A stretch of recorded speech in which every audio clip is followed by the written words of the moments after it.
Hablaremos esta noche de la belleza, y particularmente la belleza en Grecia. Allí la belleza era deseada hasta tal punto que era perfectamente lícito pedir a los dioses la concesión de los buenos rasgos.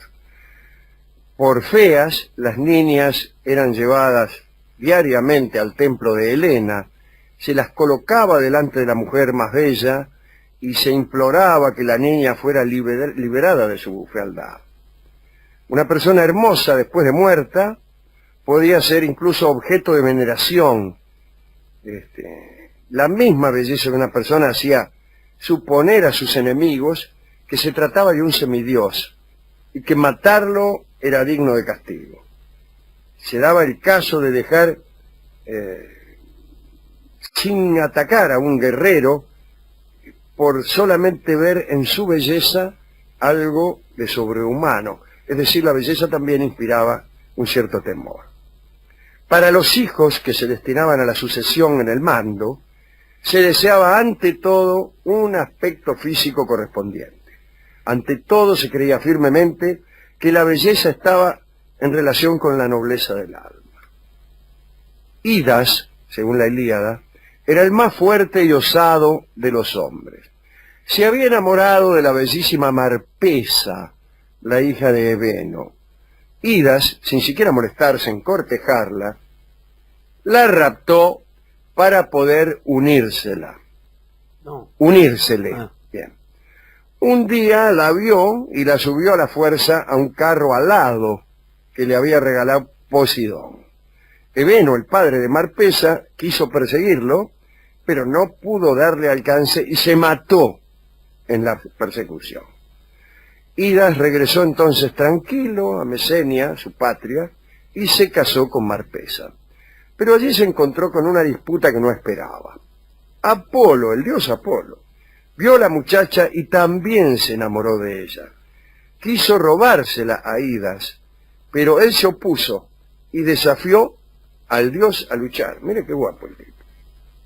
En ese momento apareció Zeus e intervino para separar a los dos contendientes. Zeus otorgó a Marpesa libertad para elegir al que quisiese. Mire qué contemporáneo Zeus, que dijo, no, que elija a ella. Y ella, que después del rapto había sido bien tratada por Idas, lo eligió a él y no a Apolo, por muy dios que fuese. Mira, esto es muy raro. Igual sí. Si es difícil conservar prendas que otros codicean, calcule si el que la codicea es un dios. Por eso conviene ponerse de novio con personas cuya belleza no esté muy expuesta. Personas que vivan en lugares retirados. Claro, me dirán, en esos lugares es muy difícil encontrar grandes bellezas porque hay poca gente. Bueno, no sé. Hablemos ahora de Teófane. Era una tracia, también de extraordinaria belleza, hija del rey Bisaltes. Todos los nobles la pretendían, como acabo de decir, y la cortejaban, qué sé yo, Teófane de aquí, Teófane de allá. El dios Posidón se enamoró de ella, y para evitar a los otros pretendientes, la transportó a la isla de Crumisa, donde no había nadie. Hizo lo que yo acabo de aconsejar, ¿no? Pasó algún tiempo y los pretendientes se enteraron del lugar donde se ocultaba. Salieron entonces a buscarla y llevamos a la isla de Crumisa. Y Posidón, para engañarlos, según los mitógrafos, transformó a la joven en una bellísima oveja. Él se convirtió en carnero y todos los habitantes de la isla de Crumisa también quedaron convertidos en ovejas. Me enamoré de una oveja, me he convertido en cordero, me dijeron los vecinos, usted no ha sido el me enamoré de una oveja. Ahora bien, acá corresponde hacer una pequeña aclaración, ¿no?, con respecto a esto de convertirse uno en una oveja. Pero lo voy a hacer después. Lo que hay que decir es que los pretendientes quedaron desorientados. ¿Y qué le Pues pasó? llegaron a la isla de Crumisa y lo encontraron, encontraron nada más que carneros y ovejas. Posidón entonces, bajo la forma de un carnero, se unió a Teófane, y Teófane le dio un hijo, nada menos que el carnero del Vellocino de Oro. Aquel carnero que llevó hasta Cólquide, a Fixo, bueno, hay una historia larguísima la del Vellocino de Oro, ¿no? Pero lo que yo le quería decir es esto. Parece más o menos razonable que alguien se convierta en un carnero, o en un burro, o en un surubí, para, qué sé yo, para burlar una vigilancia, para engañar a algún enemigo, para evitar los demasiados pretendientes, o para completar, digamos, las intrigas previas de un episodio amoroso. Pero cuando llega el momento de la unión, es indispensable que uno retome su forma original, y mucho más todavía, que el objeto de nuestro amor retorne a su forma original. Imaginemos que un hombre se enamora de una dama por su rostro noble, su cabellera, su cuerpo perfecto. ¿Qué pasa si debe unirse a ella mientras la muchacha ha tomado la forma de una oveja? Bien. ¿Qué hace? Se pone a pensar en aquel cuerpo que lo enamoró mientras le pasa la mano por el lomo a la oveja, que a lo mejor, qué sé yo, incluso está llena de pasto. ¿Cómo hace para convencer usted mismo a su cuerpo de que aquel bacalao que está abrazando es en verdad la mujer amada? No. Un hombre sensato sabe perfectamente cuándo ha llegado el momento de volver a la forma original. Y si uno tiene la mala suerte de ser un bacalao, deberá, aunque sea durante el tiempo que dure la unión, volver a ser un dios del Olimpo. ¿Cómo es un dios del Olimpo? Y es un hombre joven y hermoso. Sí. Es así la cosa. Quiero contar la historia de otra persona muy hermosa, que es Faón. Faón era un barquero viejo y pobre de la isla de Lesbos. Y era feísimo el tipo. Y un día la diosa Afrodita, disfrazada de anciana, se subió al bote de Faón para hacer un trayecto. Tenía que cruzar un brazo de mar, andás a ver. Y Faón, al terminar el viaje, no le quiso cobrar. No, dice, deje señora, no es nada. Y Afrodita le dio en recompensa una redoma que contenía un bálsamo con el que uno debía untarse todos los días. Y Faón, untándose todos los días con aquel bálsamo, adquirió una extraordinaria hermosura, y se enamoraron de él todas las mujeres de la isla de Lesbos, donde vivía, ¿no? Especialmente la famosísima Safo de Lesbos, que según dicen las malas lenguas, se mató por él. Se enamoró del viejo Faón, ahora ya convertido en lindo, y como el tipo parece que no le dio bolilla, se mató. Otras famosas por su belleza, Psique. La historia de Psique y Eros, es una historia un poco engorrosa, que yo creo que no pertenece al ámbito de los mitos griegos, sino que es una construcción bastante posterior, quizá del helenismo, quizá de más aquí todavía. Pero sí que tenía dos hermanas, y las tres eran bellísimas, pero decían, la belleza de Psique era sobrehumana. Extraordinario considerar una belleza sobrehumana. Y pasaba que mientras las otras dos hermanas, que eran lindas, pero no tanto, conseguían novios en cada esquina, así que nadie se atrevía ni a mirarla. Nadie se atrevía ni a mirarla, porque tenían miedo a la belleza, era demasiada belleza. Y yo he conocido personas así. Yo he conocido mujeres tan hermosas que esa belleza se les volvía en contra. Los hombres no se atrevían, preferían anotarse triunfos con bellezas de segunda fila. O nunca estaba segura ella de sus logros, porque pensaban que todo lo lograba porque era hermosa y porque todos querían estar con ella. A veces todos querían estar con ella y a veces nadie quería estar con ella. A veces es una desgracia la belleza. Recuérdese la belleza de Helena de Troya, que desató una guerra, ¿no? Pero ya se veía venir, con Helena ya se veía venir, el papá de Helena, el viejo Tindario, ya cuando era una niña, dijo, acá se viene, ¿no? Y ahí están Teseo y su amigo Piritoo, cuando Helena era una muchacha de 11 años, 12 años, la raptaron. Y una vez que la raptaron, dijeron, bueno, ¿quién se la queda? Y creo que se la jugaron a los dados. Era una época fatal para el feminismo, ¿no? Y ganó Teseo. Y entonces, como era muy chica todavía, la dejó en la casa de su vieja. Dice, vieja, cuídeme, esta niña que hemos raptado, hasta que alcance edades más tentadoras. Y la dejó ahí, se fue a recorrer el mundo. Teseo, un héroe, el héroe de Atenas. Por suerte el viejo Tindario andaba por ahí y la rescató. Pero igual ya sabía Tindario la que se venía. Y efectivamente, cuando alcanzó Helena su edad mayor, ya cuando era una muchacha de 15, 16, 17 años, todos los príncipes de Grecia la pretendían. Y él entonces los convocó a todos. Hizo una especie de reunión, de congreso de pretendientes de Helena, y les habló, dijo, bueno, acá dice, lo que tenemos que hacer es que elija a ella, y todos los que estamos aquí tenemos que firmar, comprometernos, incluso antes de esta elección,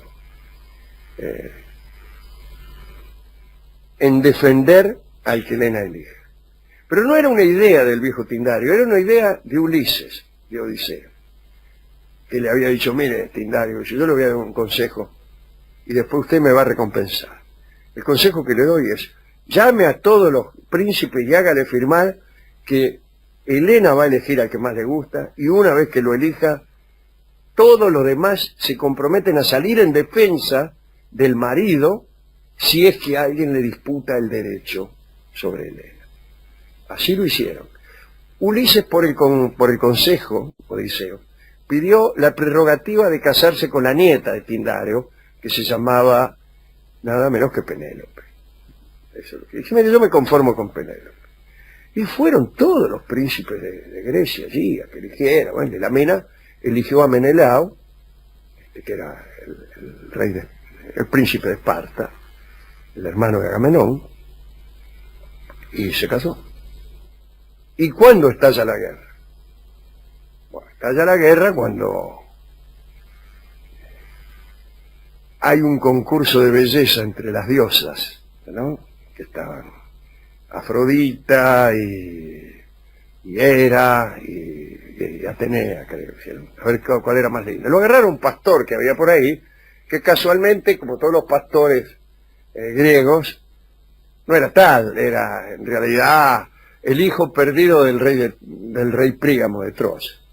Pero bueno, lo agarraron porque era un pastor muy juicioso. Los pastores juiciosos es raro, ¿no?, en estos tiempos, pero en aquel tiempo los pastores hacían de todo menos cuidar ovejas. Y le dijeron, bueno, a ver, entre nosotras tres, ¿cuál es más linda? Y este empezó a dudar. Entonces Atenea lo quiso sobornar. Dijo, mirá, si vos decís que soy yo la más linda, te voy a dar la inteligencia, el don de la inteligencia y la sabiduría, debe haber dicho, ¿no? Oh, sí, dijo Paris. Y entonces después vino Hera y dijo, yo te daré el poder, serás rey del mundo. Y Afrodita lo mismo le dijo, mira, le mostró una bola de cristal donde estaba Helena, que era la mujer más hermosa del mundo. Dice, si decís que yo soy la más bella, vas a tener a esta mujer. Y al tipo no lo pensó más, dijo Afrodita. Y Afrodita le dijo, bueno, mira, hay un problema, dice. Helena está casada con Menelao, pero vamos a arreglar las cosas. Menelao de Esparta, ¿no? Es el príncipe de Esparta. Y entonces arman todo este lío para que París vaya a visitar a Menelao a Esparta. Justo cuando llega, Menelao estaba de viaje, se miraron, qué sé yo, vio cómo son estas cosas, ¿no? ¿De quién es esta mano? Qué sé yo, cuando quiso acordar, Armada dice, yo me escapo. Se rascó y se la llevó a Troya en barco. Y ahí cayó la guerra de Troya. ¿Por qué? Porque Tindario le dijo, ¿cómo? Todos ustedes firmaron que si alguno disputaba el derecho del marido sobre Helena de Troya, nosotros íbamos a salir a defenderlo. Y mirá lo que hizo París, el hijo del rey de Troya, Príamo. Se la raptó. Bueno, guerra. 10 años de guerra. Así que, por eso, a veces hay que tener unas novias no tan notables, no tan bellas, porque si no, te duran poco. Enseguida aparece un tipo más lindo que uno, por ejemplo París, y se la lleva. Linda historia esta, ¿no? Muy linda. Linda historia. Vamos a escuchar una canción que yo he compuesto y que tiene, eso es una desventaja. La ventaja es que es brevísima.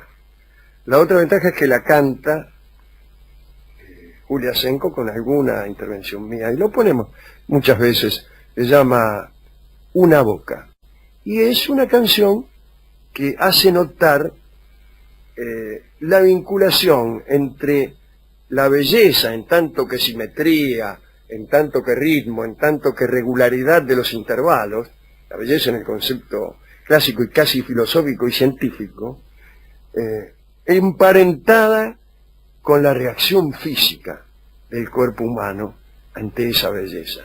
Qué misterio que la simetría haga también vibrar el temperamento y los corazones. Adelante. Una boca justifica el mundo, el dolor se puede soportar por la gracia de unos ojos brujos, la belleza es más que la verdad. Frente al sol de la razón, mi cuerpo es nube gris, la loca proporción que enciende tu sentir. Corazón que se desangra por una visión. Si mi encanto da sentido al absurdo de la vida. Es mi cielo, lo confieso, tu milagro de armonía. Hay quien mata y hay quien muere por ardientes simetrías. ¿Quién diría? Corazón que se desangra la indomable perfección. Brigitte, ¿Qué, inspector? puede retirarse. Hasta luego, inspector. Eran Julia Senko y Alejandro Dolina. En La venganza será terrible, Una Boca. Hablaremos hoy otra vez de alquimia, o de algo parecido con la alquimia. Vamos a ver si sale esta historia, ¿no? Podríamos decir que la historia comienza con un señor llamado Alexander Seddon, que vivía en Holanda y que era muy aficionado a la alquimia y que andaba por una costa desolada y descubrió, casi muerto en una desolada costa, al señor Jacob Hansen, que parece que andaba navegando por el Mar del Norte y naufragó. Y Alexander Seddon, que vivía por allí, lo encontró. Está claro, Hansen naufraga y el escocés Seron lo encuentra en la costa y lo rescata. ¿Qué le pasa, amigo?, le dice. Seron le dice, ya lo ve, he naufragado. Y es un lindo diálogo. Un tipo tirado en la costa viene ahí y dice, ¿qué le pasa, caballero? He naufragado, dice el hombre,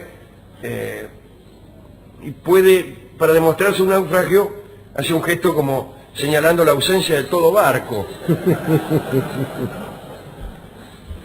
Bien, lo rescata Seron, le proporciona medios para recomponerse y para volver a su casa. Un año más tarde, Seton visita al marino, a Hansen, al marino que había socorrido. Pasó con él algunas semanas y Hansen, el rescatado era Hansen, ¿no?, le confesó a Seton, el que lo había ayudado, que era aficionado a la magia y a la alquimia. Le dije, mire, usted me rescató, yo soy muy aficionado a la magia y a la alquimia, y para que vea que no le miento, dice, ¿tiene un pedazo de plomo por ahí? Aquí está. Bueno, mire, ya lo transformó en oro. Y grabó con una agujita en el pedazo de oro el momento exacto de la transmutación. 13 de marzo de 1602, 4 de la tarde. Y en agradecimiento por la ayuda que le había prestado Seron, le entregó un sobre, una bolsita, con un polvo rojizo. Y le dijo, mire, usted me ayudó, como yo soy capaz de convertir cualquier cosa en oro, le regalo esta bolsita con este polvo rojizo y usted podrá con él transformar cualquier cosa en oro, le dijo. El otro quedó deslumbrado y se fue, saludó y se fue. Y decidió, con aquella bolsita, dirigirse a Alemania para ver si podía hacer algún dinero. Seron no sabía nada de magia ni de alquimia, no conocía ningún procedimiento, pero tenía ese polvo rojo que le habían regalado. Empezó a caminar por Alemania, adoptó una actitud misteriosa, difusa, se fingía, o quizás se creía, portador de enormes poderes, y en realidad lo único que tenía era esa bolsita con un polvo mágico que le había regalado el amigo Hansen. Este amigo Seton, Alexander Seton, era petizo, robusto, y para hacerse el misterioso empezó a vestirse de negro y con tela de seda. Ya se sabe que cuando uno ve a una persona vestida de negro y de seda, conjetura que en su poder hay un polvo rojo que transforma los metales en oro. Bueno, y anduvo por ahí. Trató de hacer algunas transmutaciones, pero no le salieron. Y en Estrasburgo se detuvo en la casa de un orfebre llamado Phyllis Gensenhofer y se lo mostró, quiso convertir algo en oro y no pudo. Entonces tuvo la idea de darle un líquido cualquiera y le dijo que era un elixir que le iba a servir para mejorar su salud. Gensenhofer mostró ese elixir a las autoridades de Estrasburgo, pero no le fue muy bien porque el elixir no servía para nada. Lo llevaron preso y más tarde fue ejecutado por hereje. Mientras tanto, Alexander Seton, que era el que le había regalado el elixir, siguió su viaje, anduvo por Frankfurt, por Colonia, por Múnich, por Hamburgo, en todas partes sacaba el polvo rojo y trataba de transformar algo en oro. Seron esperaba que algún príncipe se enterara de sus virtudes y lo llamara a la corte, porque ahí estaba el negocio, conseguir que un príncipe te llamara a la corte. Entonces vos le decías, mire, yo trabajo transformando cosas en oro, desde luego esto no es inmediato, yo con este polvo, lo pongo aquí, esperamos 3 meses, pero deme algún dinero y alójeme. Ese era el negocio. Muy bien, el primero que lo llamó fue el duque Federico I de Württemberg, pero Seton no fue, porque Federico de Württemberg era famoso por lo siguiente. Parece que llamaba a supuestos alquimistas a su corte, porque andaba muy falto de dinero. Entonces los hacía laburar para conseguir la transmutación, para transformar plomo en oro. Pero al que no tenía éxito, lo mataba. Entonces imagínense que Shedon, cuando fue invitado a esa corte, salió rajando. En 1603 se presentó en la corte de Sajonia. Allí gobernaba Cristian II, que era un rey de 20 años de edad. Primero lo trató bien, con halagos y promesas para ver si podía sacarle el secreto de la fabricación. Shedon desplegó, hizo algunos supuestos prodigios, aprovechó también para vender talismanes contra el embarazo, decía conocer el futuro a través de la coloración de los orines, o sea, examinaba los orines de una persona y le decía el futuro. También decía tener un brebaje que mezclado con vino despertaba en las personas más recatadas las más encendidas lujurias. Así que todo el mundo compraba ese brebaje para encajárselo a sus amigas. El caso es que Cristian II no quedó muy conforme con los despliegues de Shedon, que por otra parte no quería confesar los secretos de su polvo rojo, si es que algún secreto había. Y como se resistía a confesar los secretos, Cristian II lo encarceló. Lo metió en una nauseabunda prisión de una torre, custodiado por 40 hombres. Lo tuvieron encerrado 3 meses para ver si le hacían escupir el secreto del polvo rojo. Hasta que allí aparece en escena Mikael Sendivogius, que era un polaco. Era un noble polaco que se había ganado la confianza de Cristian II. Y obtuvo permiso para visitar a ese prisionero. Se ofreció para visitarlo, le dijo a Cristian. Así que no quiere decir cuál es el secreto de la transmutación de los metales. Déjame visitarlo que yo le voy a soltar la lengua. Muy bien. Y allí se presentó Sendivogius. Llegó a la celda donde estaba Shedon y le dicen, ¿qué me das si yo te libero? Y Shedon, que ya había aprendido el arte de embaucar, le dijo, tanto que tendrás para el resto de tu vida. Eran 2 mentirosos, ¿no? Sendivogius fue a Cracovia, vendió algunas cosas, trajo dinero, empezó a visitar a Shedon todos los días, con la guita que había obtenido de sus ventas, le daba vino y manjares a la guardia que custodiaba a Shedon, y una noche le dio tanto vino a los soldados que quedaron completamente borrachos todos. Sendivogius robó la llave, liberó a Shedon. Antes había sobornado a los guardias del acceso al palacio. El caso es que huyeron los dos rumbo a Cracovia. Ahí Shedon le otorgó a Sendivogius la supuesta fórmula para la fabricación del oro y le entregó además lo que le quedaba de aquel polvo rojizo. Los días en la cárcel habían dañado tanto el cuerpo de Shedon que murió pronto. A los pocos meses de ser liberado murió en Cracovia. Sendivogius se quedó con lo que quedaba del polvillo de Shedon y con un papel donde había algo que parecía una supuesta fórmula. Pero no entendió mucho lo que decía el papel. No había mucho que entender. Se fue de todos modos a la corte como alquimista. Pero no tuvo suerte. En el camino a la corte fue hecho prisionero por un conde moravo. Se le hizo saber que sería puesto en libertad solo si revelaba el secreto de aquel polvo rojizo. Y el hábil Sendivogius consiguió hacerse de una lima, cortó los barrotes de la ventana del calabozo, hizo una cuerda, se descolgó, huyó a Praga, y en Praga fue a ver al protector de los alquimistas, aquel de quien hablamos siempre, al emperador Rodolfo. Rodolfo lo recibió, lo atendió bien. Al poco tiempo, Sendivogius cobró coraje y fue a presentarse en la corte peligrosa, pero que podía traerle riqueza, que era la corte del ya mencionado Federico de Württemberg, aquel ante el cual no se había presentado Shedon porque tenía miedo de ser muerto. Ya hemos dicho que aquel príncipe al que no convertía el plomo en oro lo mataba. Muy bien, allí Sendivogius se encontraba en una situación comprometida, le quedaba poco polvillo rojo, conocía el mal carácter y las peligrosas costumbres del duque, pero de esa situación comprometida lo vino a sacar un alemán, Johann Müller, quien había adquirido algunos conocimientos químicos como ayudante de peluquero.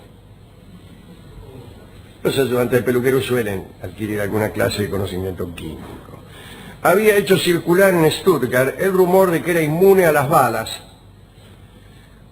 Cuando se rumorea que uno es inmune a las balas, la gente empieza a respetarlo. Este hombre estaba en la corte de Federico de Württemberg y solía hacerse disparar con balas de plomo. Pero era un plomo trucho, era un plomo amalgamado que no lograba herirlo.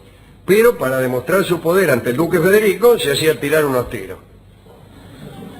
Y en recompensa por aquellas exhibiciones obtenía los favores del duque. Cuando Müller se enteró de la presencia de Sendivogius en la corte, sintió que su posición ante Federico estaba amenazada. Procedió entonces con cautela. Le dijo al polaco, a Sendivogius, que estaba en situación peligrosa, que había oído decir que el duque lo iba a encarcelar en cualquier momento. Y le dijo, mire, mejor tómesela, rájese, huya. Y lo hizo huir por un camino que se encargó de señalarle prolijamente. Y Sendivogius rajó y cayó en la trampa. En el camino fue apresado por hombres de Müller y le afanaron el polvo mágico, el poco que tenía. Müller se presentó ante Federico, dijo que el polaco que había huido era un estafador y que él tenía los verdaderos polvos mágicos, que eran en realidad los que él le había afanado a Sendivogius. Se dispuso entonces a convertir en oro un pedazo de plomo. No le salió. No le salió. Tráigame un pedazo de plomo que lo voy a convertir en oro. Sacó el polvo colorado, le hizo así, dijo unas palabras y no le salió. Entonces el implacable duque de Württemberg lo mandó al patíbulo y lo mataron. Durante la ejecución había un espectador muy divertido, que no era otro que el polaco Sendivogius, que había vuelto nada más para ver cómo le iba al que lo había afanado. Y así se terminaron los polvos mágicos aquellos que el marino dio a Seton, que Seton dio a Sendivogius y que Müller le afanó a Sendivogius. Se terminaron, no había más. En el año 1619 Sendivogius se presentó en Viena dispuesto a llevar a cabo una transmutación en presencia del emperador Fernando II. Y para regocijo de todos, aquí viene la parte que me gusta de esta charla, para regocijo de todos, Sendivogius convirtió en oro puro una moneda de plata. Posteriormente se supo que había trampa. En realidad la moneda era de oro. Él la había bañado en plata y cuando la calentó desapareció la plata y apareció el dorado. También terminó mal Sendivogius. Tras descubrirse el engaño, también a él le cortaron la cabeza. O sea que murieron los tres. Los polvos no eran mágicos, pero sin embargo desataron la codicia de aquellos que lo poseían y condujeron a crímenes. Toda aquella época vivió enloquecida por la búsqueda de la piedra filosofal, de la piedra de toque, de la piedra que convertía especialmente el plomo o el mercurio en oro. Desde luego nadie la consiguió, pero tan crédula era aquella sociedad que hasta se mataba por conseguir específicos que o bien convertían los metales en oro o bien devolvían al oficiante la juventud, el vigor o lo alejaban de la muerte. Yo creo que no está mal la búsqueda de la piedra filosofal, pero los buenos alquimistas saben, como hemos dicho el otro día, que esta es una pequeña alegoría. Lo que hay que convertir no es el plomo en oro, el objeto no es la fácil riqueza, la riqueza sin esfuerzo, sino que por el contrario, lo que señala la alquimia es un camino lleno de dificultades, al cabo del cual se sale mejor de lo que se entró, y a veces se sale ingeniero electrónico. La verdadera transformación, la verdadera transmutación, dicen los alquimistas, ocurre en el oficiante, en el alquimista, y lo que se recupera es la potencia intelectual. Y el elixir, si es que existe, es el elixir de la sabiduría, de la serenidad, de la benevolencia, de la inteligencia. Pero claro, no es fácil comprender esto y los alquimistas dicen que solo se comprende después de haber andado toda una vida renegando con los atanores. Entre nosotros también se busca, y a veces sin saber que se la busca, la piedra y el elixir. Y se la busca por dos caminos distintos. Algunos buscan el camino fácil del elixir que los convierta en ricos y famosos.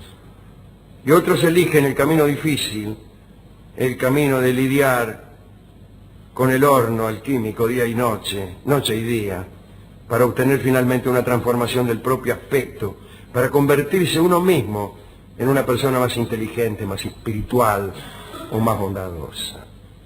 Y los métodos, desde luego, no son quizá los de la alquimia, pero creo que existen estos dos caminos posibles para alguien que quiere hacer algo mejor con su persona. El camino fácil y el camino difícil.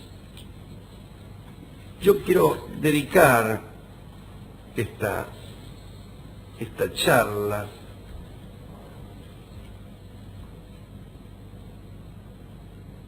o quiero referirme antes que dedicar, no sé si dedicar después de todo, que dedica casi usted, ¿no? Pero cuando yo leí esta historia por primera vez, descubrí, ya estaba allí, otra alegoría. Sendivogius empieza con la falsa transformación de una moneda que era de oro, fingía que era de plata y otra vez la convierte en oro. Hay algo noble, sin embargo, en este engaño, que es que la moneda era primero de oro.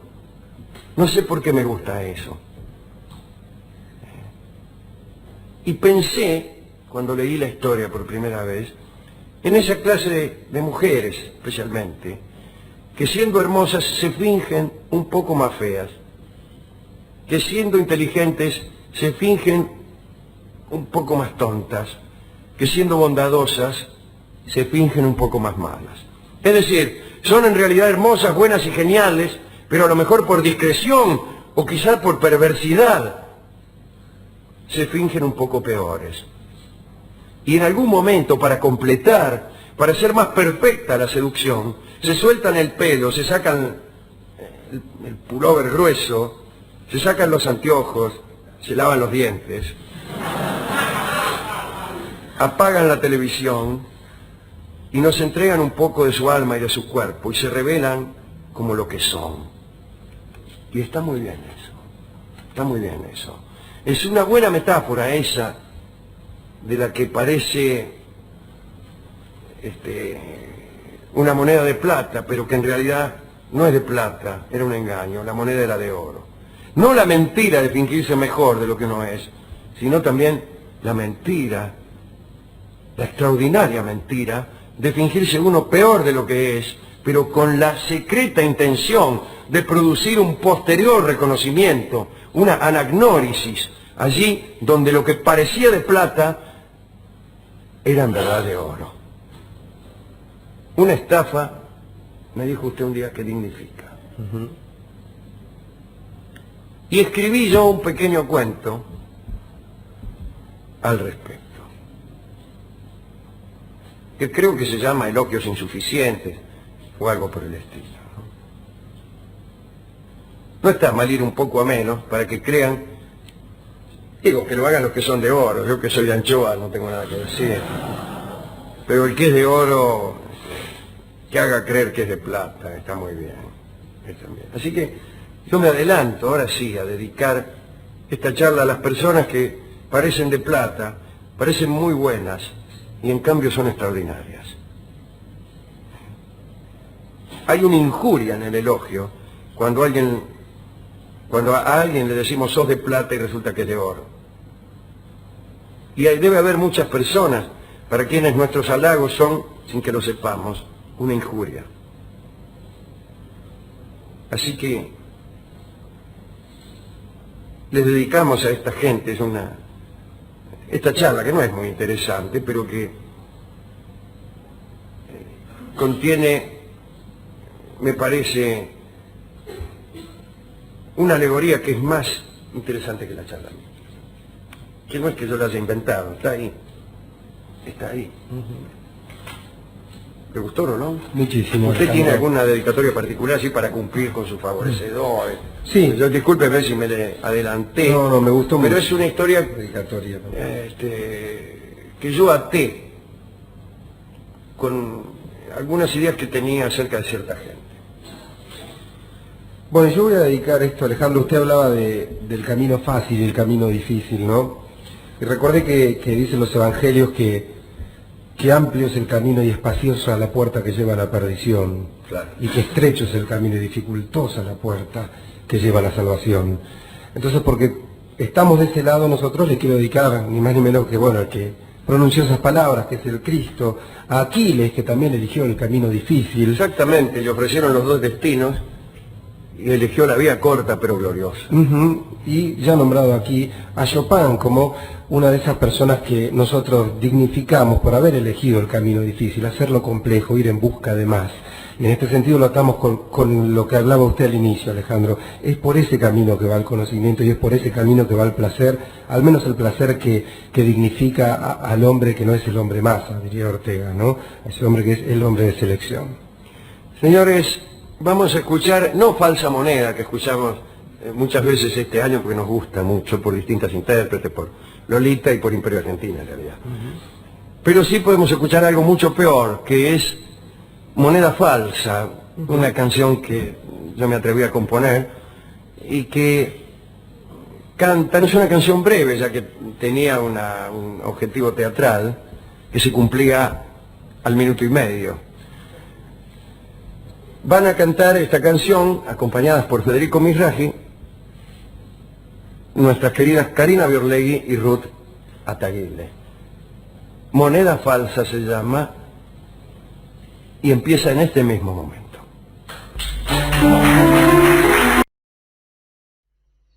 Esta noche hablaremos de la historia del fósforo y de los fósforos. Atención, no así de los encendedores. No, del fósforo. Del fósforo. Antes que nada, digamos que Lucifer, en latín, quiere decir el portador de luz. Lux, luz, y fero, llevar. Lucifer quiere decir portador de luz. Es también una forma poética de llamar al lucero. Se hace referencia a la imagen que se obtiene del planeta Venus al amanecer. Claro, en la antigüedad no sabían que era un planeta, no había mecanismos para distinguir planetas y estrellas a simple vista. Este concepto se mantuvo en la astrología de la antigua Roma, en la noción de la stella matutina, el lucero del alba, contrapuesto a la stella vespertina, o el véspere, el lucero de la tarde, o véspero, que eran la misma. Pero desde luego en la tradición cristiana, Lucifer representa también al ángel caído, es un ejemplo de belleza y sabiduría, a quien la soberbia condujo a los infiernos para transformarse en Satanás. Ahora bien, cuidado, porque Lucifer, portador de luz, si usted lo dice en griego, resulta, ¿sabe cómo es? No. Fósforo. Ah, mire. Fósforo es también el portador de luz, pero griego. En griego. Y ahora, si usted me permite, voy a dar un salto y voy a caer en Hamburgo y a mediados del siglo XVII. Ahí vivía un vidriero y alquimista llamado Henning Brandt. Fue oficial de bajo rango en la guerra de los 30 años, se casó y enviudó joven. Cuando murió su mujer, el amigo Brandt abandonó todo, a excepción de la alquimia. Cuentan que la dote que le dejó la finada, la herencia será, no la dote, fue suficiente para dedicar su tiempo al arte de la alquimia. La diferencia entre Henning Brandt y otros alquimistas es que este pretendía obtener oro y plata, atención, procesando la orina. Hubiera avisado, ¿no? Discúlpeme, hay muchas damas que se retiran en este momento. Dicen las crónicas que para ello juntaba miserablemente las aguas menores de sus familiares e incluso se las hacía entregar por los soldados acantonados para sus investigaciones. Entonces podía vérselo yendo y viniendo con sus recolecciones hediondas. El caso es que en el sótano de su casa procesaba aquellos líquidos. Un día los dejó reposar, después los calentó hasta la ebullición, quitó el agua, lo que quedó fue un residuo sólido. Mezcló el residuo con arena, calentó la combinación a alta temperatura, recogió el vapor que salió de allí, enfrió el vapor y al final le quedó un sólido blanco y cerúleo. De oro ni noticia, de plata tampoco. Esa noche, ya cansado, apagó la vela que iluminaba el sótano, pero en la oscuridad notó que esta extraña sustancia brillaba y Henning Brand, impresionado, bautizó a este elemento lumínico con el que se había encontrado y le puso fósforo, que es justamente lo que hemos dicho, el portador de luz. Brand mantuvo su descubrimiento en secreto, trabajó con el fósforo intentando producir oro. Quería oro, no prender cigarrillos, que no había. La luminosidad del elemento sí había. Lo hacía creer que estaba más cerca que antes de los metales preciosos, pero no. Al final el pobre Brand murió en 1692. Había aislado un elemento más o menos útil para la humanidad, pero el tipo seguía obstinado en otra cosa. En realidad ya no estaba obstinado en ninguna cosa porque se había muerto.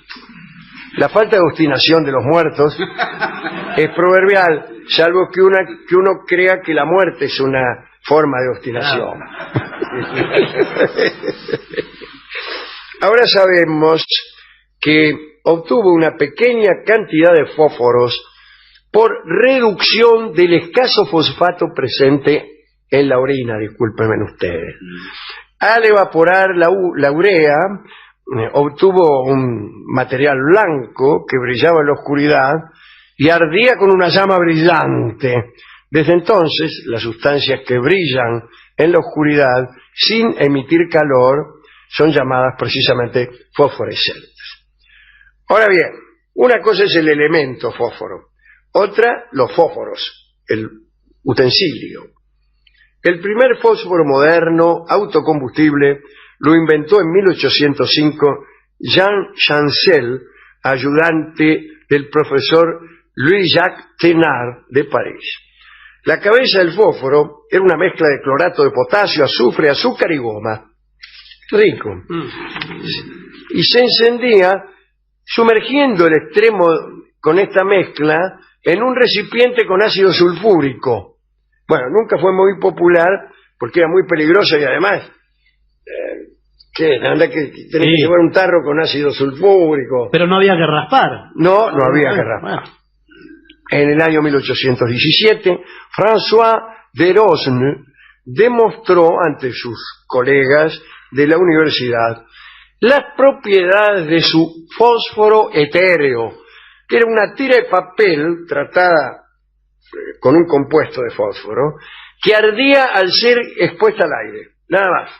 El papel se encerraba herméticamente en un tubo de cristal al vacío. Para encenderla, rompías el cristal y apresuradamente aprovechabas el fuego porque la tira de papel solo ardía unos instantes. Porque el fósforo puro tiene la propiedad de encenderse al contacto con el aire. En 1827, el inglés John Walker trabajaba en un nuevo explosivo. Dice, voy a inventar un nuevo explosivo. Un día se puso a remover un compuesto y cuando terminó, parte del compuesto se secó en la punta y trató de eliminarlo Estaba con un palo el tipo, Claro. revolviendo algo. Cuando sacó el palo, parte del guiso se le secó en la punta del palo. Y trató de limpiar el palo raspándolo contra el piso y se encendió. Así que inventó los fósforos. Fabricó los primeros fósforos John Walker, de unos 7 centímetros de largo. Nunca patentó su invento. Gran error. En una de sus demostraciones en Londres, un tal Samuel Jones quedó impresionado con los fósforos de Walker y, presintiendo su potencial, decidió invertir en el negocio y lanzó al mercado los fósforos Lucifer. Muy bien. Muy bien, muy buena marca para fósforo. Samuel Jones se hizo millonario.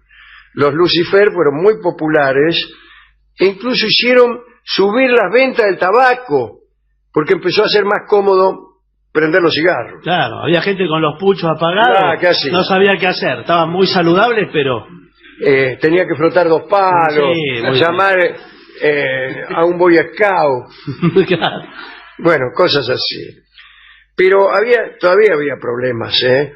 Este fósforo era más perjudicial para la salud que el tabaco. Principalmente porque todavía no se sabía que el tabaco era tan malo.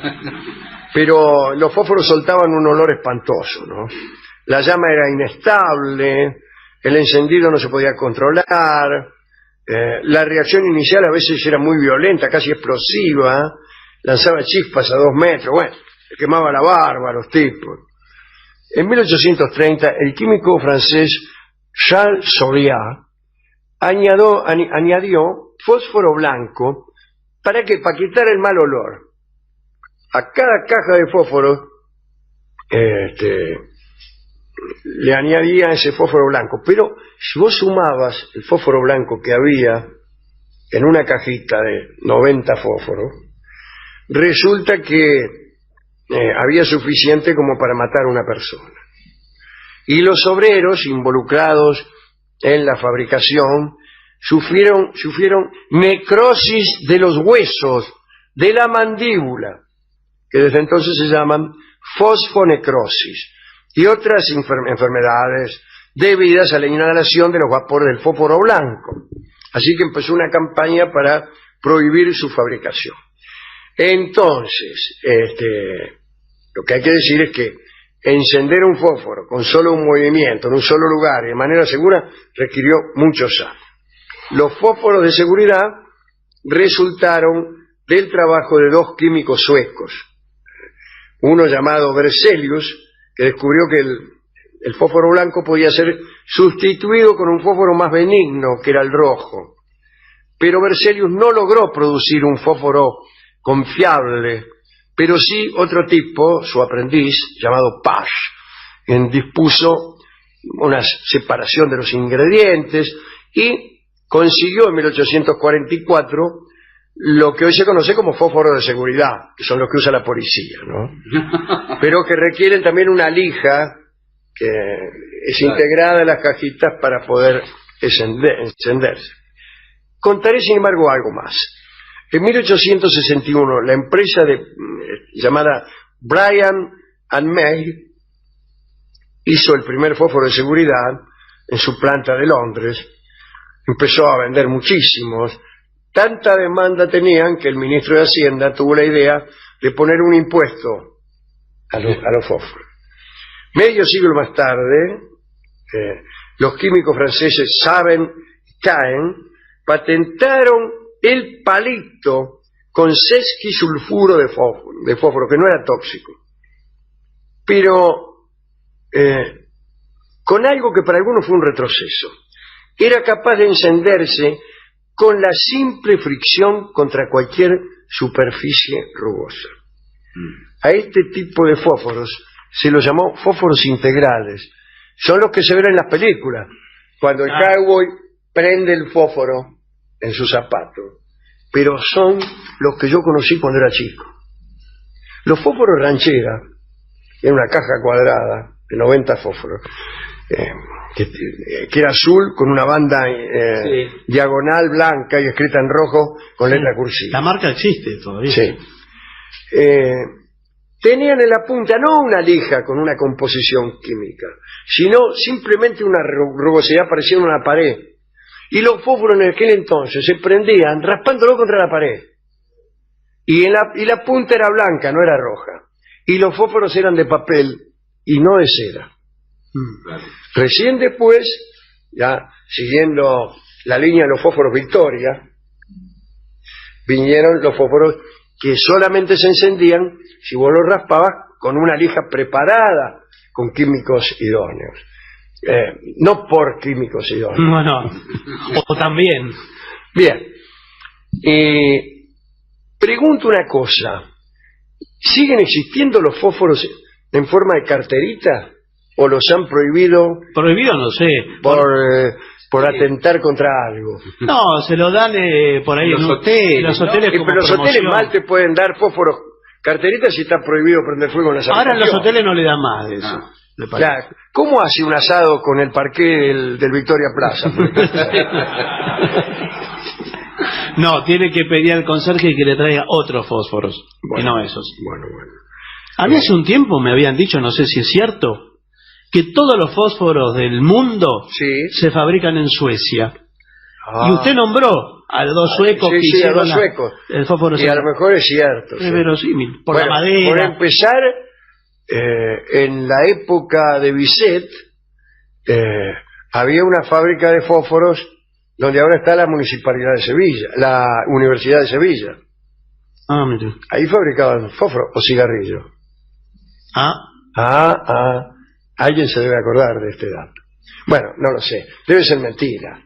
debe ser mentira. ¿Cómo va a tener Suecia? Es raro, pero... Porque si nomás No, quizás hay una tradición, y sumado a la madera, que es uno de los primeros productores de madera del mundo... Claro, fabrican fósforo de cera. No, de madera, los de madera. Bueno. Lo de los patitos, todo eso. Los patitos son ¿Son importados? Sí, los importamos uno por uno. Buenas tardes. Todos importados ahora. Y hemos ido a la discoteca y el funcionario, después de analizar esta historia luciferina, dijo que para él un fósforo era como polvo de estrellas. Sí, bueno, de algún modo... Es una bella metáfora.